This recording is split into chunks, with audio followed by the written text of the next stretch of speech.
You're listening to the Cool CLE Show. Hi, I'm Jay, host of the Cool CLE Show, brought to you by CoolCleveland.com, putting you in touch with cool events, people, news, and neighborhoods in the Cleveland region. This week, we delve into the world of the urban beekeeper. Declines in bee populations around the world have been widely reported over the last several decades, and much of the attention has been focused on honeybees, which in turn, along with local legislative restrictions being lifted, has sparked an increase of hobbyist beekeeping in our cities. But the decision to keep bees in your backyard shouldn't be taken lightly, and there are a number of local associations, clubs, and businesses to help those interested in the activity. We're talking to two of those such businesses, Urban Honeybee and Mueller Honeybee, ahead of them hosting a Beginner Beekeeping Course in Akron starting February 21st. But first, here's some more events that I think should be on your calendar. On February 13th, you'll have a chance to play Bubbles Soccer, aka Zorb Football, or at the very least have some good laughs courtside at the hilarious collisions. It's happening from 6 to 8 p.m. at the ice rink at Wade Oval. All the equipment is provided, and there is a suggested donation of $10. Explore the rich history of Cleveland's African American community on February 16th at the Cleveland History Center. You'll learn about the impressive individuals who pioneered fine arts, music, and theater throughout our city's history. The Music Box Supper Club hosts a celebration of Norman Titchler's life on February 17th with performances by Travis Haddix, Moss Stanley and Nightbridge, Colin DeSault, and many others. All ticket proceeds will help offset medical and funeral expenses. Norman Titchler was a beloved local musician who played sax, flute, clarinet, and trombone with dozens of local bands. He died on January 21st in Willoughby. Throughout February and the first week in March, the Cleveland Botanical Gardens hosts its annual Orchid Mania show. Over 3,000 orchid flowers in every shape, size, scent, and color will hang gracefully from their walls, creating an exotic and alluring encounters to warm your winter. The Cleveland Metro Park hosts a Fire on the Waters history talk with historical interpreter Doug Cusack. Light refreshments are provided. It's open to the public and all ages. This program is held in conjunction with the Cleveland Metro Parks Watershed Volunteer Program. If you'd like to learn more, you can go to clevelandmetroparks.com. Now, Ray Flanagan is at Visible Voice Books on February 15th. He's a popular Cleveland guitarist, and he's just released his first solo work called Passerby. Normally known for a more boisterous sound of Ray Flanagan and the Authorities, this collection of songs is much more intimate and inward-looking than we've seen in Flanagan's recorded output thus far. Here's a track from that new release called How I Look at You.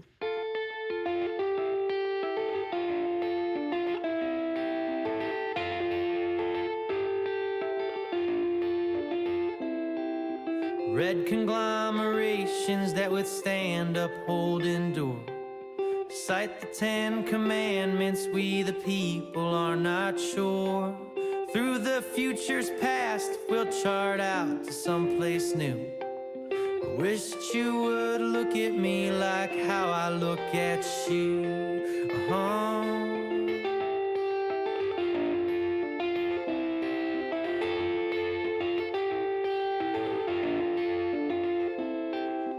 Dead men thank their lucky stars for one last heaven meal. White men walk in khakis when they know no need to steal. New men don't exist, there is no picture, just a clue. Wish that you would look at me like how I look at you.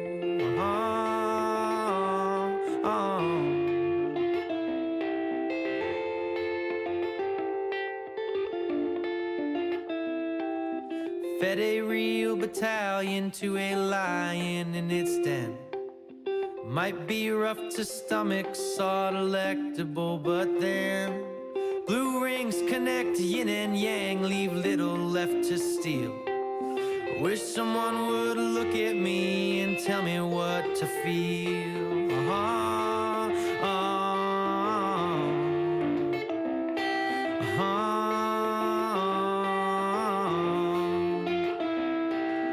Hardiness makes me a mess like 105 North Tower. Purity, innocence dies dynamic by the valor, and the color of the chief suggesting something wise and true. Wish that you would look at me like how I look at you. I wish that you would look at me like how I look at you.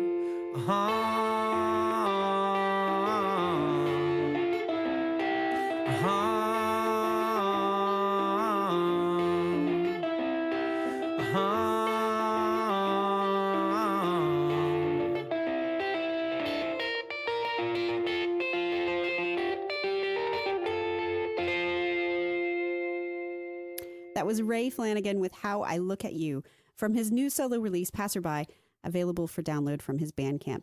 You can also see him at Visible Voice Books on February 15th. We're now joined by Laura Urban of Urban Honeybee. Thank you so much, Laura, for joining us today. Thanks for having me. So you beekeep, right? How did you Yes. get into that? Oh, geez. So over 10 years ago, I'm starting to lose count, I thought I wanted an orchard. And I read somewhere that you needed bees to pollinate the apples. And long story short, I got a couple of beehives and decided that I liked beekeeping more than growing things. Mm-hmm. So it's turned into, what's amounted into another full-time job. So how many hives do you have now? Right now, I'm overwintering 40. Wow. Well, yeah, it's not where I want to be, but losses were pretty big last year, so we're hoping for a better winter this year. Okay. All right. So what do you enjoy most about the beekeeping? Oh, geez. In many ways, I'm an introvert, so I like to be out with the bees by myself, working, and there's something about working outside, working with agriculture animals, because bees are animals, that I find peaceful. There's sounds that happen when you're out in the bee yard that I find relaxing. You can see, the fruits of your labor at the end of the season, even mid-season, and it's livestock care, and I enjoy taking care of them. So besides obviously, the product honey, and of course, as you mentioned, the pollination that bees very kindly offer us as well, what other sort of benefits bees give us, really? Well, bees give you a lot of things, the pollination being the primary benefit of having them. And then you mentioned the honey, but there's other products from the hive as well. For example, you can take pollen off, and many people use that for allergies or energy, maybe some medicinal benefits for that. There's another product, propolis, that some people use in tinctures. I personally sell queens and nukes. So there's a livestock aspect, not necessarily a benefit, but that's a benefit to other beekeepers. There's numerous things. Candles, beeswax candles. Lots of things you can get from a beehive. It's fascinating. There's a whole society, of bees. They perform different functions, don't they? They can get attacked by things. I mean, it's a perilous life, a bee, I think. Which is why they live in a society and not individually. Right. Yeah, we like to think of it, of a hive, a bee colony is the animal itself, not necessarily the individual bee. So yeah, there's lots of things that can get into a beehive, eat bees, prey on them, pesticides. Even recently here in northeastern Ohio, we've had bears. So, of course, bears. Lots of things that can happen. Such a stereotype, bears liking honey, huh? I know, right? But they can be devastating to a bee yard, Absolutely, actually. yeah. Just topple them over. I can imagine. And the whole concept of urban beekeeping, I mean, I guess beekeeping, has a very long history, but I don't know, recently there, with chicken keeping and homesteading, what's your take on this sort of uptrend in, the the good life and keeping bees, keeping chickens, growing your own veg. What do you think the cause of that is? I don't know the cause, but I too have shared homesteading efforts, Mm-hmm. or the desire to do so. I've quickly realized that I don't have the time for it, and if you're going to focus on something, as a business, beekeeping it has become, and I no longer have time to do all those other things, even though I do have chickens. But I can sure understand, why someone might want to have chickens or grow a garden, which is a great thing to have, obviously, and why they also might want beehives. The issue is that if you are thinking that by getting bees, your honey prices are going to drop and you're going to be self-sustainable, um, you're going to have a long lesson to learn, because beekeeping is very expensive, and that'll probably be the most expensive jar of honey you will ever have in your life. So you really, what I advise folks is not to get bees necessarily because they want the honey, but because they enjoy the process of beekeeping and they enjoy caring for livestock, because there is care involved. A There's a lot of lot to care. learn. It's complicated. It's not like a cat of a dog No, that you just have to take for a walk, put a bit of food out for. I mean, this is seasonally. There's a lot of tasks and activities that need to be done. and Um, not just that, like in an urban environment, you have to be very cautious because you can get bees that are a bit more defensive by nature than others. So you need to be responsible. And what a responsible beekeeper would do would be to re-queen that hive with more gentler genetics, mhm. um, not be a nuisance to your neighbor, and manage, properly manage for things like swarming so Mm. that you don't become a nuisance. So it's not necessarily your right to have a beehive, but you should, by all means take advantage of that opportunity, but just go in with eyes wide open that there's going to be some maintenance there.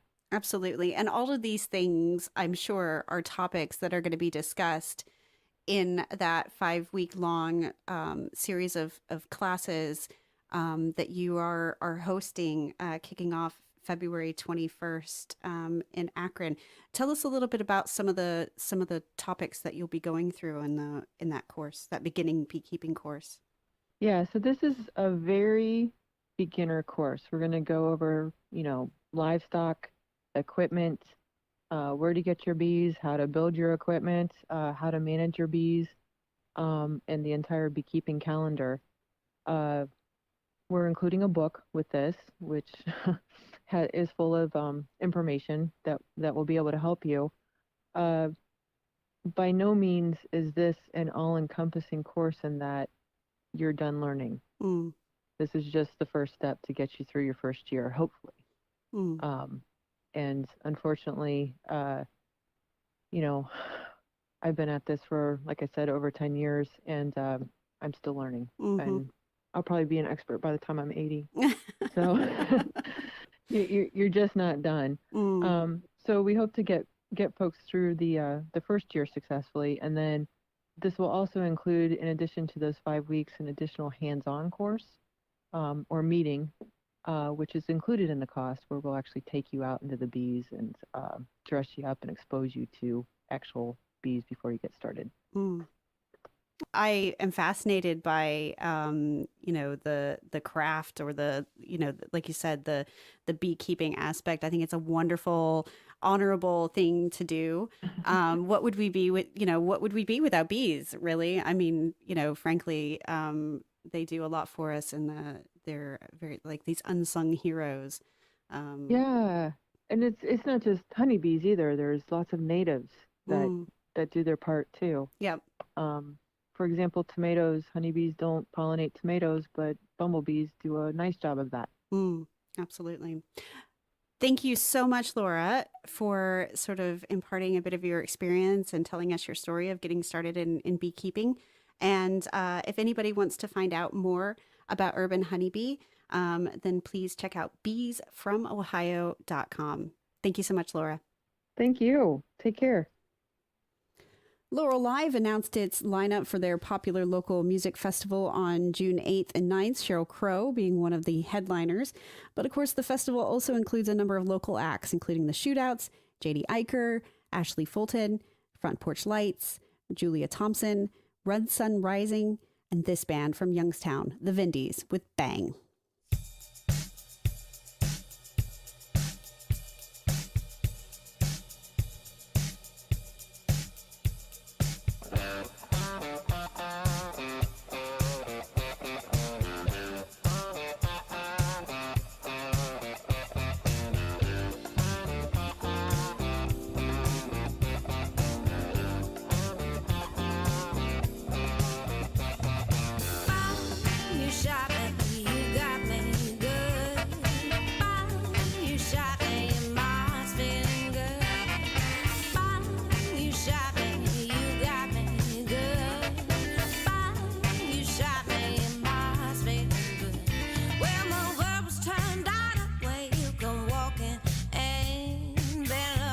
Someone to fix my faultless sin.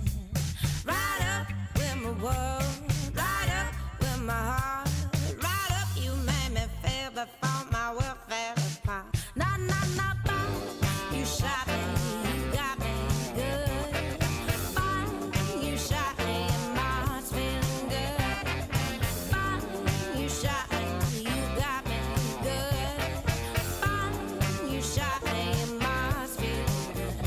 Just with a look into your eyes, so what a blow to my heart. You open fire on this poor girl right from the start.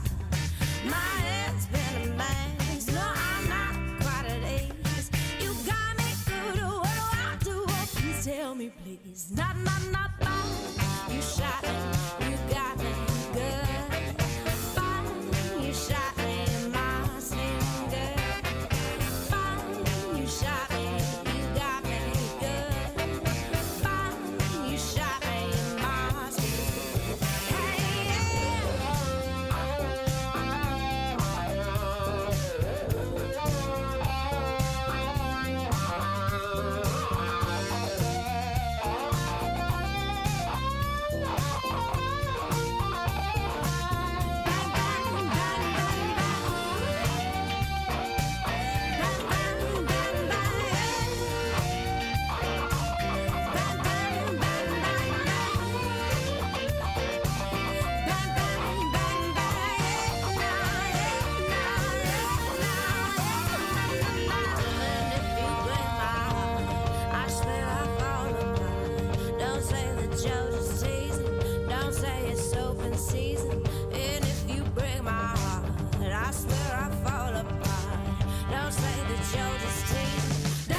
Shot me and my heart's feeling good.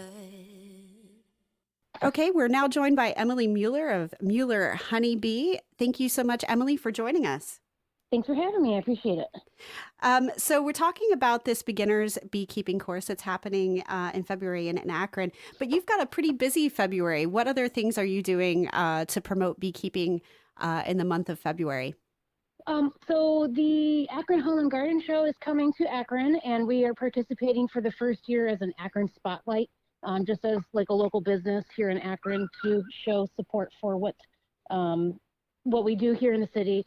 And then also we were asked to speak just an explanation on beekeeping for the Akron Public Library. So the main one downtown Akron, we will be there and answering all the lovely questions that anyone has about beekeeping and our upcoming class. It's becoming a very popular thing, especially for people like me. We live in the suburbs and we feel like we need to do something and give back. Let's start beekeeping. What do you think is sort of the cause or the reason for this sudden growing interest in things like beekeeping? I think that there's a huge natural movement, just in general, with people wanting to do better, eat healthier, that kind of thing. And we can't eat healthy unless we have food and food is necessary due to honeybees as well as other pollinators.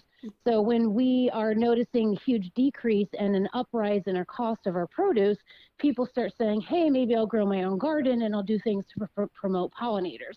So the more that they are pushing more natural type of, gardening and stuff like that at your home, they're also going to be showing the awareness of the fact that we're losing all of the pollinators that we need. So I really feel that those two combined together are making people more aware and self-conscious about what their environment entails. And talking to Laura of Urban Honeybee, it's really important, these types of classes and these talks, it's responsible, I guess, really, because beekeeping is not like getting a puppy. It's complicated, isn't it? What sort of complications, come with, of course, the rewards of beekeeping that you've experienced? Complications is one of the biggest ones is keeping your bees alive over winter. So, whereas a lot of people, if you buy a puppy, it's unlikely that your dog's going to die over winter. Whereas when you are investing money into bees and they're really not that cheap, your bees could possibly die every single winter. So it's really frustrating to learn the ins and outs and how important it is and what you have to do to really boost them up for winter and get them to survive. Otherwise, there are people that will be, replenishing their bees every year, and you're not going to be making any money back because you're constantly investing back into getting the bees to do what you need them to do, which is survive and produce honey. The other is when people pull too much honey from their hives and their hives starve out. A lot of people think that, I get bees, I put them in my backyard, I get honey, and I take it home, and it's delicious. And it doesn't work like that. You actually don't get honey from your first year hives typically. Okay. And it's just a lot of things that people aren't aware of that you have to do first. Like, you have to have your bees for over a year. So that means that you don't take their honey and they have to survive winter that first year. And if you don't, then you start all over again the next year. Yeah. So lots of things that just understanding how they work, and how to manage the colonies the proper way so that they're not swarming on you and stuff like that. And swarming is interesting because that's one aspect of a service that you help provide is the rescue, the removal element. Talk us through a little bit about what that entails. What's a swarm and why does it happen? So a swarm of honeybees is when a colony grows too large and they don't have enough room to keep bringing in food stores. So they decide that we have too many bees and we're going to split in half. The original queen leaves the hive with about half of the bees, and that's what you call a swarm, where they leave the hive in they fly everywhere, but once they land in like a big ball, a swarm of bees. And then the original hive will continue to make a new queen and replace her so that they are able to continue. So they're basically reproducing is what they're doing there. And so what we did was that we noticed that we had heard people were killing swarms and things like that. And so we just wanted to offer a free service. We literally will come out for free within an hour of Akron and remove a colony of honeybees. And if we can't, then we typically can find somebody within the area to come within 24 hours to remove the bees. Yeah, because it's a little unsettling. I've seen some of the pictures on your website. I can see how people would get a little bit freaked out if they saw something like that on their street, a swarm of bees, collected on a tree or something like that. Yep. Especially if you're not familiar with honeybees. Yeah. And a lot of people assume that yellow jackets are honeybees as well, and yellow jackets bite and sting, and they attack people. And so there's just this huge misconception of what honeybees really are versus what you think they are. So obviously, if anybody's interested in learning a bit more about beekeeping, because they maybe have a desire to start themselves, or they want to just brush up on skills and learn about the resources that you and other local, businesses provide, they can obviously check out some of your beekeeping courses. But what are some of the little things that, people who maybe don't want to commit that much, but want to do their part into making their garden a safe place and an attractive place for a honeybee or any sort of bumblebee or things like that?